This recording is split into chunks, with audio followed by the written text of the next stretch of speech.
আজকে আমি আপনাদের সঙ্গে শেয়ার করব ডিম দিয়ে একটা রেসিপি। আর খুব সহজে বানানো যায়, আর খেতে কিন্তু দুর্দান্ত স্বাদের হয়, খুব ঝটপট। যাদের হাতে সময় কম তারা কিন্তু এই রেসিপিটা বানিয়ে নিতে পারেন খুব সহজে। ভাত বা রুটি বা পরোটার সঙ্গে খুব ভালো লাগবে। চলুন দেখে নিই আজকের ভিডিওটি।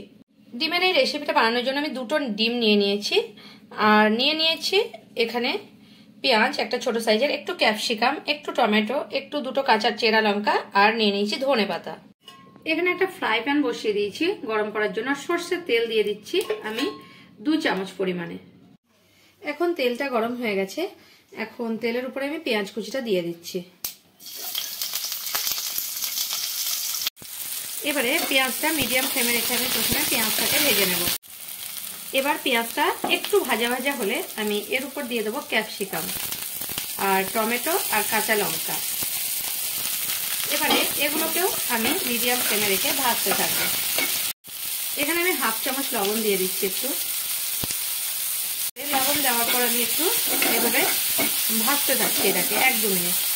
এবারে এর উপরে আমি দিয়ে দিচ্ছি 2টো ডিম, এভাবে 2টো ফাটিয়ে দিয়ে দিচ্ছি। এবারে 2টোকে এইভাবে ফাটিয়ে নিচ্ছি।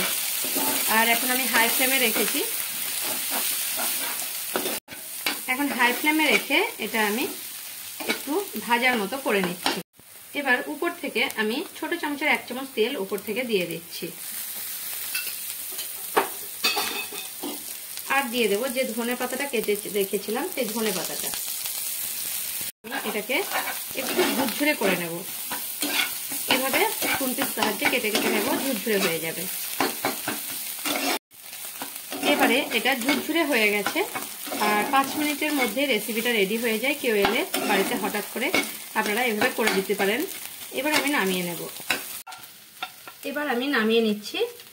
আর দেখুন কতটা সুন্দর হয়েছে, খেতেও কিন্তু খুব সুন্দর লাগে। এটা আপনারা বাড়িতে বানিয়ে দেখতে পারেন, খুব ভালো লাগবে, ঝটপট হয়ে যায়। আমার ভিডিও ভালো লাগলে একটা লাইক করতে ভুলবেন না, আর সাবস্ক্রাইবটা অবশ্যই করে নেবেন।